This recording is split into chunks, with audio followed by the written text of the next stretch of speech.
நடைபெற்று வரும் தூய்மை பணியாளர்களின் போராட்டம் மேலும் தொடரும் என குழுவினர் தெரிவித்திருக்கிறார்கள். இது தொடர்பான விவரங்களுடன் செய்தியாளர் லிபிகா இணைந்திருக்கிறார். லிபிகா, தூய்மை பணியாளர்கள் தரப்பில் என்ன சொல்லப்படுகிறது?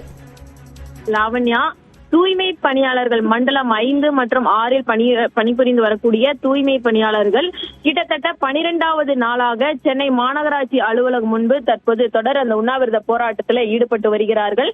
பணி நிரந்தரம் செய்ய வேண்டும், அதே போன்று தனியார் மயமாக்கப்படுவதை நிறுத்த வேண்டும் என்ற 2 கோரிக்கைகளை முன்வைத்து தொடர்ந்து 12 நாட்களாக அவர்கள் போராட்டத்தில் ஈடுபட்டு வரக்கூடிய நிலையில் 7 கட்ட பேச்சுவார்த்தை என்பது மேயர் பிரியா அதே போன்ற அமைச்சர்களுடைய தலைமையிலும் தொடர்ந்து நடைபெற்றது. இருப்பினுமே அந்த பேச்சுவார்த்தையானது அவர்களுக்கு உடன்பாடு இல்லாத நிலையில் தொடர்ந்து இந்த போராட்டம் என்பது தற்போது நீடித்து வரக்கூடிய நிலையில இன்று காலை சென்னை மாநகராட்சி சார்பில் ஒரு அறிக்கையானது வெளியிடப்பட்டிருந்தது. அதாவது அந்த அறிக்கையில் தனியார் மயமாக்கப்படுவதை தொடர்ந்து என்னென்ன சலுகைகள் கிடைக்கப்படும் என்ற ஒரு அறிவிப்பையும் சென்னை மாநகராட்சி வெளியிட்டிருந்தது. அந்த சலுகைகள் அடிப்படையில வருங்கால வைப்பு நிதி என்பது இந்த தூய்மை பணியாளர்களுக்கு இருக்கும் எனவும், அதே போன்று ஊழியம் மற்றும் மருத்துவ காப்பீடு, போனஸ், பண்டிகை கால சிறப்பு உதவிகள், திருமண உதவித்தொகை மற்றும் கல்வி, உயர்கல்வி உள்ளிட்ட உதவித்தொகைகளும், இன்சூரன்ஸ் திட்டத்துல விபத்து மரணம், இயற்கை மரணம் உள்ளிட்டவற்றிற்கு நிவாரண இழப்பீடு நிதியும் வழங்கப்படும் என தெரிவிக்கப்பட்டிருந்தார்கள்.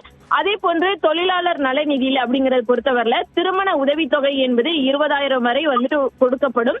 கல்வி உதவித்தொகை அதிகபட்சமாக 12,000 வரையும், மரண நிகழ்வுகளுக்கான நிதி உதவி, புத்தகத்திற்கான நிதி உதவி என பல்வேறு சலுகைகள் என்பது அறிவிக்கப்பட்டிருந்தது சென்னை மாநகராட்சி சார்பில். இந்த அறிவிப்புகளை தற்போது தூய்மை பணியாளர்கள் ஏற்றுக்கொள்ள மாட்டோம், எங்களுக்கு இந்த நிதி உதவிகள் எதுவும் வேண்டாம், எங்களுக்கு பணி நிரந்தரம் செய்ய வேண்டும், தனியார் மயமாக்குவதை நிறுத்த வேண்டும் என்ற கோரிக்கையை முன்வைத்து தற்போது அந்த தொடர் உண்ணாவிரதம் என்பது தொடரும் எனவும் அறிவிக்கப்பட்டிருக்கின்றார்கள். தொடர்பாக குறிப்பாக இந்த போராட்டத்தை தொடர்ந்து சட்ட ரீதியாக நாங்கள் இந்த போராட்டத்தை எதிர்கொள்வோம், எங்களுக்கு பணி நிரந்தரம் செய்ய வேண்டும் என்பதை கண்டித்து சட்ட ரீதியாக இனி வரக்கூடிய நாட்கள்ல நாங்கள் அதை எதிர்கொள்வோம் அப்படிங்கிறதையும் சென்னை மாநகராட்சி பணியாற்றக்கூடிய அந்த துப்புரவு பணியாளர்கள் தற்போது தெரிவித்திருக்கிறார்கள். இந்த நிலையில் துப்புரவு பணியாளர்களுடைய அந்த போராட்டம் என்பது வாபஸ் பெறாமல் தொடர்ந்து தற்போது அந்த போராட்டம் என்பது தொடர்ந்து வருகின்றது. லாவண்யா,